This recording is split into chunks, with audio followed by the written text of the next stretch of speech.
ভয়ানক শিরক, ইমান নষ্টের শিরক। ছোট থেকে দেখেছি গর্ভবতী নারী কোথাও গেলে মুরব্বী মাঝবয়স্ক নারীরা প্রথমেই প্রশ্ন করেন, সাথে ম্যাচ, রসুন, লোহা আরও কি আবল তাবল কি সাথে এনেছো? তারা উপদেশ দিয়ে বলতেন, শুনো, সব সময় এগুলো সাথে রাখবা, নাইলে বাচ্চার ক্ষতি হবে, জিন ভূতের আছর পড়বে। নাউজুবিল্লাহ, কত বড় শিরক! ওয়াল্লাহি, এটা শিরকে আকবরের বৈশিষ্ট্যের মধ্যে পড়ে। আল্লাহ তাআলা ছাড়া অন্য কিছুর উপর এইভাবে ভরসা করা যে উক্ত জিনিস আমাকে বিপদ বালা মুসিবত থেকে রক্ষা করবে, তা বড় শিরকের অন্তর্ভুক্ত হয়ে যায়। আর বড় শিরক হচ্ছে শিরকে আকবর।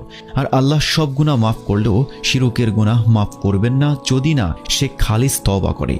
এই ধরনের কত শিরকের মধ্যে আমরা জড়িত আল্লাহই ভালো জানেন। যমজ কলা খেলে যমজ বাচ্চা হবে, বাচ্চার কপালে টিপ দিলে নজর লাগবে না, হায়েজগ্রস্ত নারী অপারেশন করার রোগী বা খতনা করা বাচ্চার কাছে গেলে তাদের ক্ষতি হবে, গর্ভবতী নারীর চন্দ্র সূর্যগ্রহণের সময় কিছু খেলে বা কাটাকাটি করলে বাচ্চার ক্ষতি হবে, গর্ভবতী নারী হাঁস খেলে বাচ্চার গলা হাঁসের মতো হবে, ইত্যাদি কত ভুল আকিদা বা বিশ্বাস নিয়ে আমরা বেড়ে উঠছি। আমাদের কি হবে আসলে? আমরা কেন আল্লাহর উপর আমাদের বিশ্বাস স্থাপন করতে পারছি না? কত হাজার কুসংস্কার নিয়ে বয়ে বেড়াচ্ছি আমরা, তাও এসব আমাদের ধর্মের কোথাও নেই। আমরা ধার করেছি এসব। হিন্দুয়ানি সংস্কৃতি আমাদের ভেতর ঢুকে গেছে। আমরা মনে করি সন্ধ্যা বাতি না দিলে আমাদের অমঙ্গল হয়। শনি মঙ্গলবার বাসা থেকে বের হতে পারে না, দূরে কোথাও যেতে পারে না, ঘর থেকে বের হয়ে পেছন ফিরে তাকাতে পারে না। এমন কত শত কুসংস্কারের চাদরে আমরা নিজেদের আপাদমস্তক জড়িয়ে রেখেছি। কিন্তু এর শেষ কোথায়? এসব করে আমরা শিরকের মতো মহা গুনাহ করছি না তো? নিজেদের সবচেয়ে দামি সম্পদ ঈমানকে নষ্ট করছি না তো?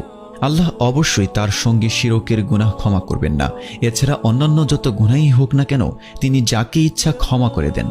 যে ব্যক্তি আল্লাহর সঙ্গে কাউকে শরিক করছে, সে তো এক বিরাট মিথ্যা রচনা করছে এবং কঠিন গুনাহের কাজ করছে।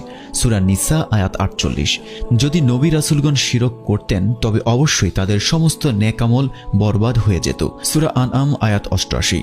হে নবী, আপনার প্রতি এবং আপনার পূর্ববর্তীদের প্রতি ওহী করা হয়েছে যে যদি আল্লাহর সঙ্গে অংশীদার স্থাপন করেন তাহলে আপনার সব আমল বিনষ্ট হয়ে যাবে এবং আপনি ক্ষতিগ্রস্তদের অন্তর্ভুক্ত হবেন। সূরা জুমার আয়াত 65।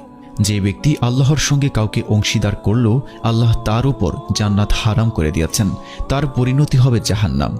এসব জালিমদের কেউই সাহায্যকারী নেই। সূরা মাইদা আয়াত 72। আর সকল আলেমগণের ঐক্যমতে শিরকে আকবরের কারণে উক্ত ব্যক্তি মুসলিম মিল্লাত থেকে বের হয়ে যায়। আল্লাহ আমাদের সবাইকে সঠিকটা বোঝার তৌফিক দান করুন। আমিন।